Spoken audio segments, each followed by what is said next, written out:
आप सब लोग वेलकम करते हैं आपका किचन विद अम्मी में। तो जिस तरीके से रमज़ान की रेसिपीज़ का हमारा आगाज़ हो चुका है, तो उसी में से हमारी एक ऐसी रेसिपी है जो कि बहुत कारआमद है। आप लोग क्या करते हैं, बाज़ार से खरीद के लाते हैं वो लोग जो है ब्रेड क्रम्स। तो आज हम आपको घर में होममेड बिल्कुल फ्रेश ब्रेड क्रम्स बनाना सिखाएंगे। देखिए हमने ये लिए ये वाली ब्रेड, आप कोई सी भी ले सकते हैं कंपनी की, ठीक है। आपने इसे क्या करना है, सबसे पहले इसे हम क्या करेंगे, इसको इस तरीके से रफली जो है ना 4 हिस्सों में डिवाइड कर देंगे सारी ब्रेड।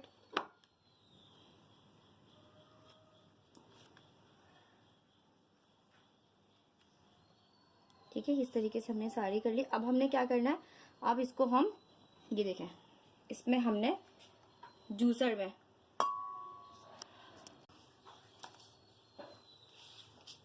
जी ये देखें, इसको हमने डाल दिया जूसर में। अब हम क्या करेंगे, इसको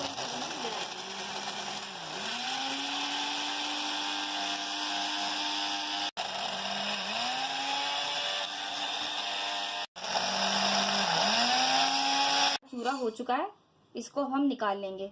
ठीक है, इसको हम निकाल के अब हम इसको तवे पे रोस्ट करेंगे ताकि इसमें जो भी मॉइस्चर है वो खत्म हो जाए और इसमें क्रिस्पीनेस आ जाए। अभी ये बिल्कुल नरम हो रहा है, सॉफ्ट हो रहा है जी। ये देखें अभी ये बिल्कुल सॉफ्ट है। ठीक है, आपको शायद अंदाजा हो रहा होगा वीडियो के अंदर। अब इसको हम तवे पे रोस्ट करेंगे। देखिए अक्सर ऐसा होता है कि कुछ लोग क्या करते हैं, इसको धूप के अंदर सुखाते हैं।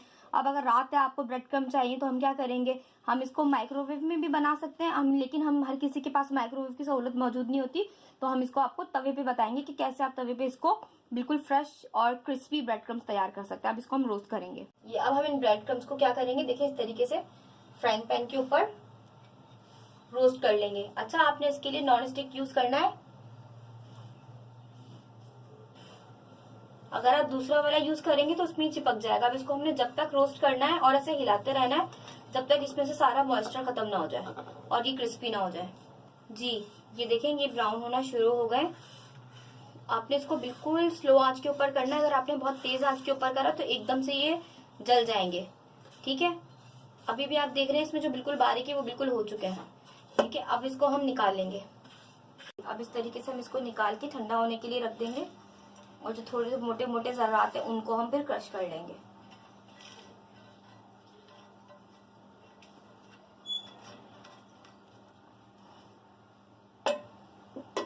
इसको हम ठंडा होने के लिए छोड़ देंगे। ये देखिए हमारे ब्रेड क्रम्स ठंडे हो चुके हैं। इनको अब आपने क्या करना है, हाथ की मदद से ऐसे लेकर और यूं ये देखिए इस तरह से क्रश कर देना ताकि जो मोटे मोटे थोड़े से रह गए थे हमारे वो अच्छे से बारीक हो जाए। आप देख सकते हैं कितनी अच्छी सी क्रिस्पी सी आवाज आ रही है ये। ठीक है, अब ये हमारे ब्रेड क्रम्स फ्रीज होने के लिए बिल्कुल तैयार हैं। जब चाहे आप इनको निकालें, इस्तेमाल करें, ये ऐसे ही क्रिस्पी रहेंगे। हमें दुआओं में याद रखिएगा, हमारी वीडियोस को जरूर ट्राई कीजिएगा और हमारे चैनल को सब्सक्राइब कीजिए, लाइक कीजिए, कमेंट में बताइए हम लोगों को कैसी लग रही है आपको रेसिपी और कौन सी मजीद आप लोग रेसिपी सीखना चाहेंगे। मिलते हैं इंशाल्लाह ताला नेक्स्ट वीडियो के अंदर। अल्लाह हाफिज।